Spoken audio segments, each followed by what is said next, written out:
Hey Salceologists, welcome back to my channel. If you are new, my name is Angela. I am the owner and founder of Salceology Jewellery, and on this channel we empower STEM women to reach their potential.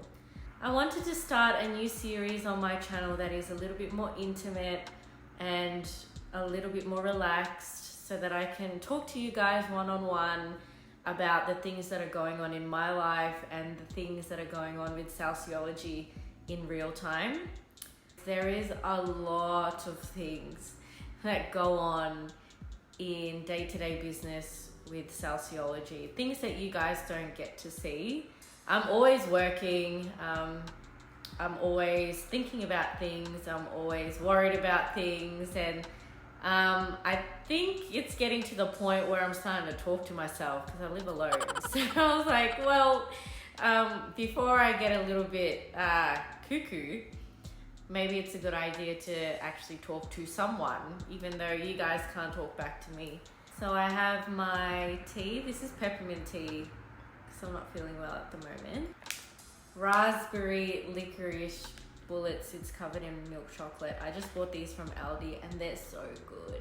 Grab a tea, grab a drink, and let's have a chat.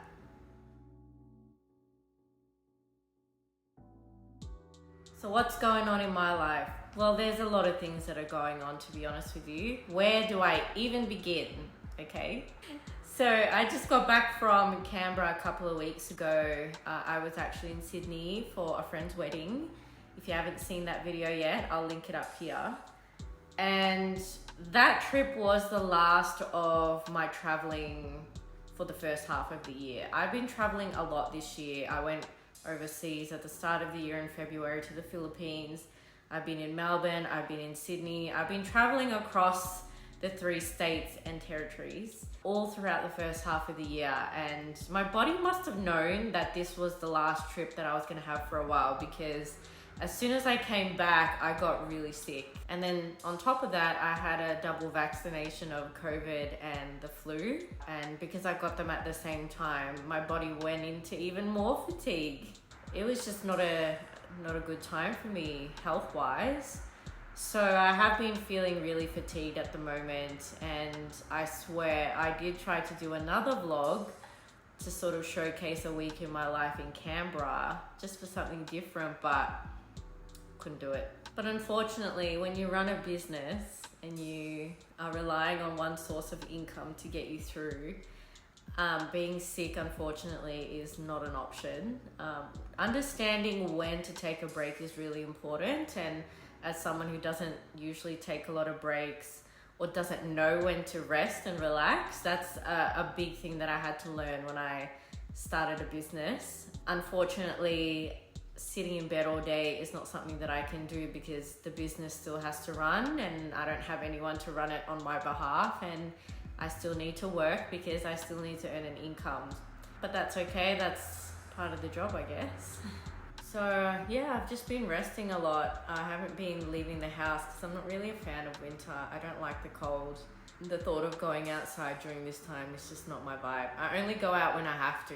Like today, I went out. That's the only reason why I'm dressed like this and actually looking like a functional human being is because I ran out of food and I needed to go grocery shopping. That's the only time you'll ever get me out of the house. That and a nice dinner with friends, or I don't know, I have to work or something. But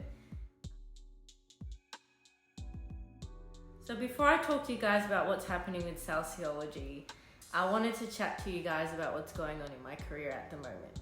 So if you weren't aware, I work as a public health professional full-time, so Monday to Friday, 9 to 5, and outside of my 9 to 5 hours, so after work, on the weekdays and all weekends, I run Salceology. So I work 2 jobs basically. And I am a woman in STEM, which is why I think it's really important for you guys to hear about some of the things that are going on in my career as well, because I'm sure that the things that I'm going through, the things that I'm thinking about, are definitely things that other women out there are thinking about too. So as I've said before, I work as a public health professional. I work in health policy. And it's one of the reasons why I moved to Canberra. I actually uprooted my life in 2022 and brought the business over with me to Canberra because I used to live in Melbourne.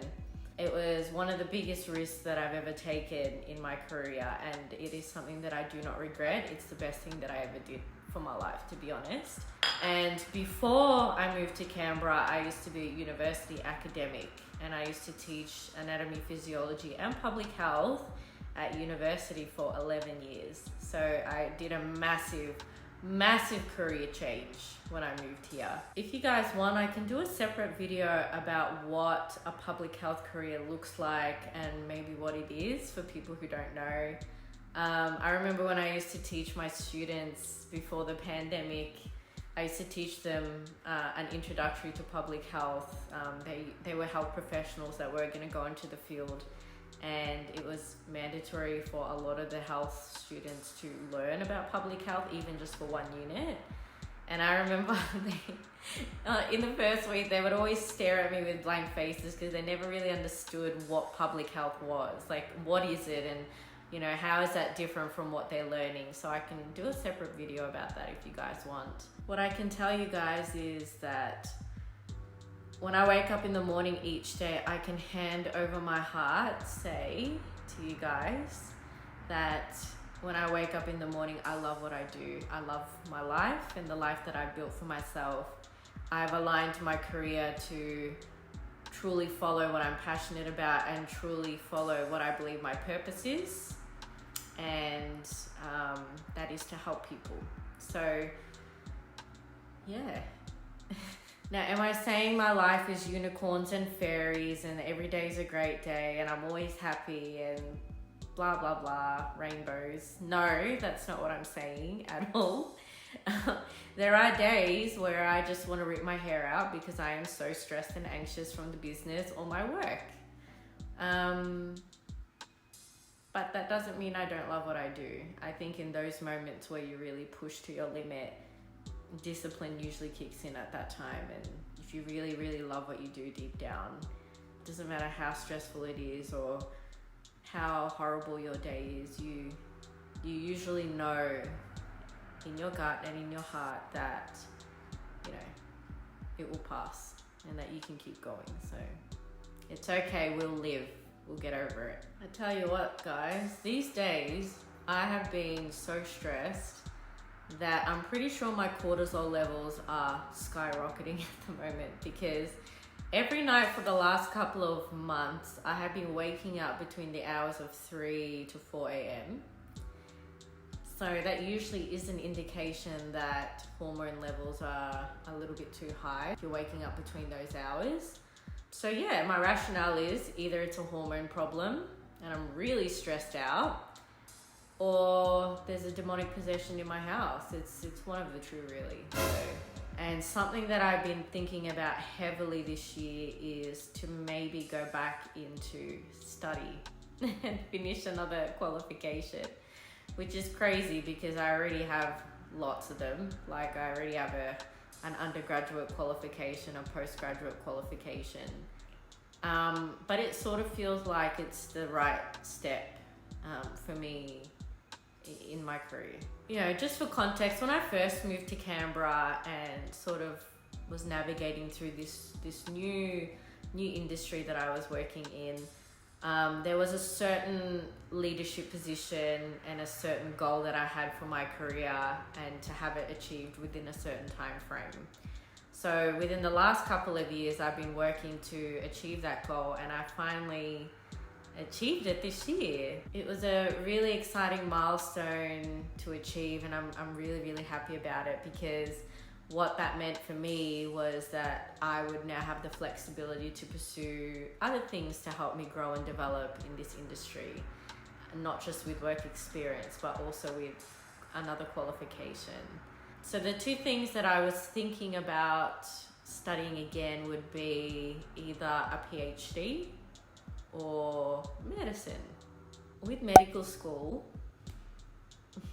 I'm laughing because there's a whole backstory to this. People who know me well will know my journey with medicine, but for those that don't know me very well, it might not make sense. But before I became an academic, medicine was actually the career that I wanted to pursue the most. unfortunately, I had a bit of a reality check that even if I did get into medical school and go down that pathway, because it's such an expensive pathway to go down into, I realized that I was not going to be able to afford going into that career. You know, if I had the opportunity to get a place where it was a place that I had to pay fees for, that wouldn't have been an option for me. I wouldn't have been able to do it. And just even thinking about the lifestyle of being a medical student, I would still have had to work and earn money because I was supporting my family at the time. And so as much as I really wanted to go down that career and become a doctor, it was not something it was not an option at the time. And I guess the only reason why I thought to revisit this idea again is because I work very closely with a lot of public health physicians, and a lot of them are my mentors as well, because I was trained under them for a certain period of my career. And these physicians are absolutely amazing. They are so incredibly smart. They have such a great work ethic, and above everything else, they are incredibly kind and incredibly good people, which are the sorts of people that I aspire to be. And you know, whenever we catch up and have chats and things, they'd always ask me that question, you know, Angela, I know you forgot, you know, you've made a decision not to go down that path anymore for medicine, but you know, you'd make a good doctor. Have you ever thought about revisiting it again? Have you ever thought about thinking about it again? Have you ever thought about speaking to universities to see if you still qualify? And you know, have you ever thought about sitting the GAMSAT again? And you know, in the beginning when they ask, I'll be like, no, I'm good, thank you. Like, that ship has sailed. But you know, so when people bring it up to me, I'm like, look, I'm not sure, but I definitely can see the value it can add in my career as a public health physician. So it definitely can take me to a lot of places if that is a path that I decide to pursue and become successful in. So I didn't rule it out. I tried not to be stubborn, and I just kept it in the back of my mind, I guess. However, what I am more leaning towards at the moment, and my decision could change, you know, tomorrow, is to do a PhD. So a PhD is usually a minimum to 3 or 4 years of study. Actually, it's not study, it's research. Ideally, choose a discipline of your choice and work with a supervisor on a particular project for about 3 to 4 years, and you do a massive thesis, and once you finish all of that, you will be a doctor of philosophy. So when you're considering doing a PhD, there are a couple of things that you have to think about, which is something that I'm thinking about at the moment. And one of those things is where you're going to do it. Usually a PhD is delivered through a university or some sort of research institute or facility that's attached to a university. So usually you would need to be living in the state where that university is doing that research. So because I live in Canberra, I have the option to approach some Canberra universities to see what sort of work they're doing and see if it piques my interest and see if there's an opportunity to do a PhD that way. I also have family and friends in Melbourne, so another thought is if I do a PhD, go back to Melbourne. There's even the possibility of doing a PhD in another state if they're doing some really interesting work, or an opportunity to do a PhD overseas. So it really just depends on what you're interested in, who you want to work with, because some institutes are more renowned in certain fields than others, and who you'd like to work with and where. So that's definitely something I'm thinking about at the moment. Nothing is solid, nothing is 100%, because I have to factor in the fact that I run a business and how that would work with the PhD. And I also want to keep my job as well and what I'm doing now. So I'm trying to find a way to see if I can do all three of them at the same time, which is probably not possible. And because I am a woman in my 30s now, another extra thing and an added worry of mine that I have to think about when I make a decision to commit 3 to 4 years of my life to study is that if I want to settle down and get married and have a family of my own and have children in the future, how is 4 years of study going to impact that? But yeah, once I make a decision about that, I'll keep you guys updated. Oh my god, I'm talking too much. I need a snack. So cute.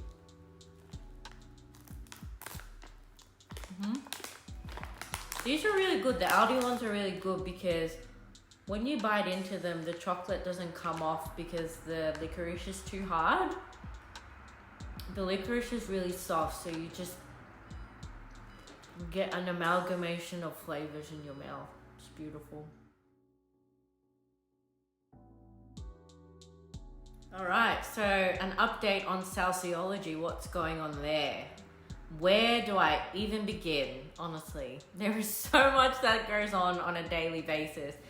I'm trying to just pick out maybe some things that might be interesting. So one thing that I'm a bit excited about at the moment, and something that I've been working on the past couple of weeks or so, is establishing a new type of shipping for our business. So we ship all of Salceology's jewellery through Australia Post, which is Australia's national postage service.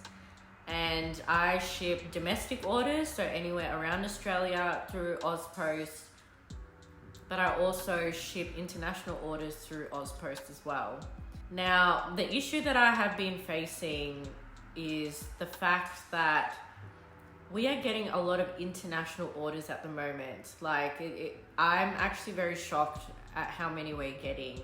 We're getting them more than domestic orders. So there's been an increase in demand for shipping to different countries. Now with Australia Post, standard shipping to different countries can take between 2 to 3 weeks, sometimes even more depending on the time of the year and where the parcel is being shipped from. But obviously that is an option for customers that might be a bit more affordable because it's a little bit cheaper. That's why it takes a bit longer. I've never had an issue with parcels getting lost overseas, but I'm starting to see that it might turn into an issue very soon because we're getting orders from all different places, which is so exciting. Like the other day, I just packed an order for America and I just got notifications that it actually got shipped properly and the person received it, which is nice, but it took that person 3 weeks to get it. You know, some of the countries that have been ordering from us have included Switzerland. I've shipped parcels to Spain. I've shipped parcels to Canada, now the US. I've shipped parcels to, there's another country, I can't remember. I've forgotten now. But yeah, we're getting parcels from different countries, and it's so exciting because it means that people are actually willing to pay for shipping to have my stuff shipped to their country, but they're also willing to wait that long for the pieces. So as a business owner, you know, that I'm very thankful because it actually means people might like what I create, and that's exciting, you know. So in order to meet the demands for international shipping now, I wanted to give my international customers another option for shipping. So to mitigate that risk, I've set up an account with DHL, which is a courier service. A courier service is a lot different. It is more expensive for the customer and for me, but it is another option that is a lot more faster and a lot more reliable when it's handling parcels. It is so incredibly quick. And I've worked with DHL before, so I'm very aware of what they're like. And I know that if I ever need help with these sort of services, I can always contact them. So I'm good on that aspect. And although it's more expensive to take on as a business, I take on a lot of the cost for for that type of shipping as a business owner.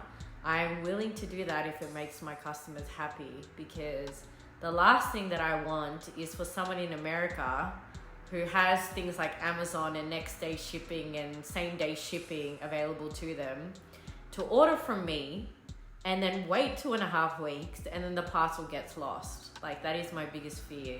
So that's my update on shipping. So hopefully this week I can update the website to add that sort of courier service now for international customers. Pricing will vary depending on where the customer is from, what country they live in, but I'll still have all the other options as well through Australia Post, Express and standard shipping if it's a bit too expensive for people. So I'm excited about that. Now, one of the other things that I'm always constantly thinking about in the business is to improve our brand awareness for Salceology. This is something that has been on my mind all the time, to the point where I'm not sleeping and I'm always thinking of ideas on how to do this.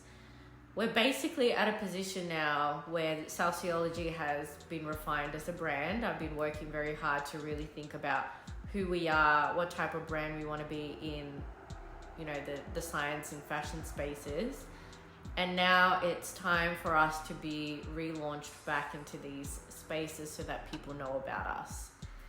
The problem is, back in the day, before social media and the internet, the best way for people to know about your business is through word of mouth. And in some aspects, it's still the case. But now, after speaking to a lot of business owners, that sort of word of mouth aspect of awareness is just not cutting it anymore in the business world. Especially because Salceology is what we call an e-commerce business. It means that my business is not in a physical store where people can go to and shop at. It's actually online. The way that I promote the brand and increase people's awareness about Salceology has to also be through the internet and social media spaces. So there are two things that I'm working on at the moment to improve the brand awareness for Salceology this year. The first one is to improve and increase our presence on our social media platforms. And the second thing that I am thinking about doing is possibly hosting a corporate brand event for Salceology to celebrate the fact that Salceology is 3 years this year. So firstly, with the social media presence, Salceology already has social media accounts on Instagram. We've got our actual website platform where we sell the pieces. We're also on TikTok, now YouTube, and we're also on Facebook. But having social media accounts, which are accounts that I set up when I first started the business, is very different from having a social media presence. Having a social media presence is basically having your brand showcased on social media platforms so that people know what your brand is, what you sell, and who you guys are, and building that public trust with people. An example I can use to show how powerful public trust is with brands is when you go into the pharmacy. So let's say that you're looking for painkillers at the pharmacy. You've got a headache, you need something to take for it. And you go to the section where all the painkillers are, and there are all of these different options available to you. And there are some brands that you know and trust, and there are some brands that you don't really know. And there is always that option where pharmacies will sell the generic brand. So a brand that doesn't really have branding attached to it, but it will still have the same ingredients as the ones with the brands attached to them, but they're actually way more cheaper. Customers will tend to buy the branded ones, even though the generic ones are cheaper and still have the same stuff in it. Why? Because they trust the brand. It's all because of the power of branding. So back in the day, a lot of the businesses before would build public trust through things like word of mouth or advertising on TV. And nowadays, we're starting to see a trend where people are watching less TV, but they're more on the social media platforms. So it's very natural for these platforms to start being turned into sort of advertisement platforms instead now. And the brands who develop their public trust with their audience, so they actually have a presence, they're posting every day, they're sort of taking customers on a journey and things like that. That's usually more successful for businesses, but that's not something Salceology is doing yet. So what that means for Salceology is I have to start showing my face a lot more on the social media platforms, telling our story a bit more and talking to people about who we are. It's actually one of the reasons why I started YouTube, because it's very easy to think that Salceology is a jewelry business and that's about it. But we are more deeper than that. I've developed the brand to have more substance than that, and there is more to Salceology than what people realize in terms of the values that we have and the things that we want to do in the science and fashion spaces. So I thought it was time to show that to people and to hopefully reach the people who like Salceology and want to support us, and hopefully we can grow from there. And secondly, one of the things that is playing on my mind a lot at the moment and I'm very indecisive about at the moment, is potentially hosting a corporate brand event for Salceology this year. So just a bit of backstory. When I first launched Salceology October 1st, 2021, it was during the pandemic. And because there was a lot of interest in the business back then, people were very excited about Salceology because they didn't know what it was going to be about, what I was going to sell, but they knew that I was starting a business. I thought the best way to launch the business and to build awareness about Salceology during its launch was to have a launch event. So I literally put a deposit down for a bar in Melbourne that really fit the brand's vibes. It was a very classy venue. I've had events there before, and it was going to be sort of like a cocktail event for 100 to 150 people. We would have our own secluded private area. There'd be cocktails, there'd be a DJ, there'd be gift bags for all the people who decide to attend. And the idea was to have everyone from my networks, from the STEM industry, family and friends, and even people in the fashion spaces to come together and learn about Salceology, because we would have just launched the brand. It would have been the perfect opportunity at that point. But unfortunately, I was living in Melbourne at the time and we had a lot of lockdowns during the pandemic. So even though I put a deposit down for this event, the event couldn't run because we had to be in lockdown, and we weren't allowed to host any large events because of social distancing. So although I was really disappointed, it makes sense, public health safety is more important, obviously. So I asked for a refund for that deposit and that event never ran. Well, of course, you get a bit sad about it because you were looking forward to it and it would have been a good opportunity for the business. But during that time, a lot of business did suffer because of the pandemic. So, I had to always think it could be worse, and I'm thankful that I still have a job and my circumstances are okay to even think about running an event like this, because I know that there were a lot of families who didn't have that sort of luxury during the pandemic. So, I had to stay humble. And I also believe that everything happens for a reason as well. I just said to myself, look, Angela, if this is not working out right now, there's a reason for it. It's not the right time. It might not be the right time now, but that doesn't mean that it's not the right time in the future. And the universe is really funny like that, because a couple of weeks later, I found out I got my job offer for Canberra. So there was a reason why it didn't work. It wasn't just the pandemic. It was also because I needed the deposit to uproot my life and move to another state. So it made sense. The reality is, because I needed to uproot my life for my career, it wasn't sensible spending thousands of dollars on a launch event. It's funny how life happens. Like, the universe at that time was pretty much like, Angela, I know you want to run your little party, but it's not going to happen because it's not the right time, because you need to save all your money because you're moving interstate. Since that launch, I have been trying to see if I can run an event each year that I run the business. For example, when I first moved to Canberra, I thought maybe this might be a good time because I know different people in Canberra now too. But I was actually on a graduate salary at that time. So I went from a lecturer's salary to a graduate salary, and I just wasn't making enough money to cover my expenses and the business, let alone a party. So I was like, it's okay, we'll wait another year. Same thing happened again, couldn't really finance it. And now I'm revisiting the idea again this year and seeing if we can do it. So the purpose of a brand event would be very similar to a brand awareness campaign. Basically, you're gathering a group of people together from the different sectors, the fashion sectors, or in Salceology's case, the STEM sectors as well.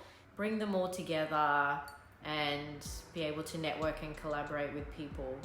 My idea for this event this year, if I was to run it, would be, again, to hire out a venue, have about 150 people from these industries in the same room.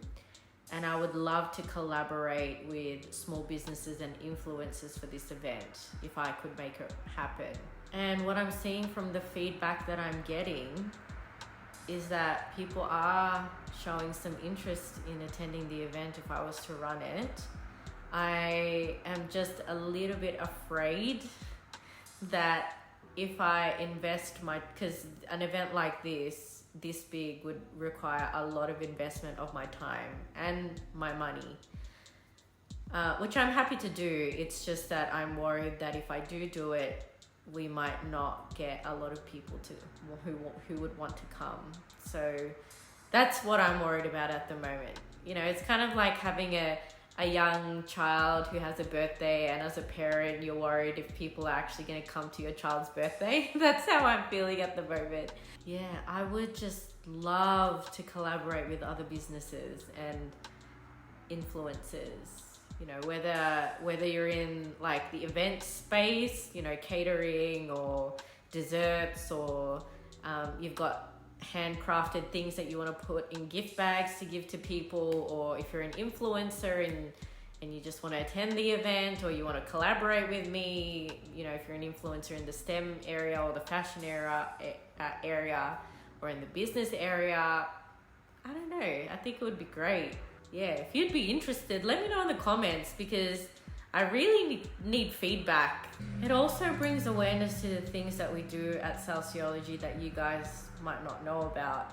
So for example, a lot of people don't know that Salceology and I do a lot of humanitarian work through the business.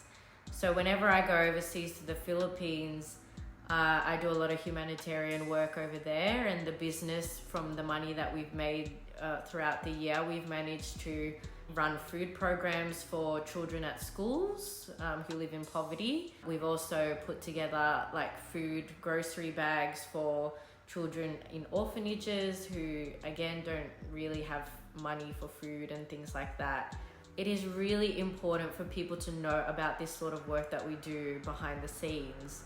Humanitarian work and that sort of work really relies on people supporting the business and the business making revenue, because at the moment a few grocery bags here and there does help a small amount of people, but the bigger programs that can last long term are the ones that can make the bigger impact. So for example, if we grow one day, I would love to sponsor a program for scholarships for young women, especially when they want to go into STEM.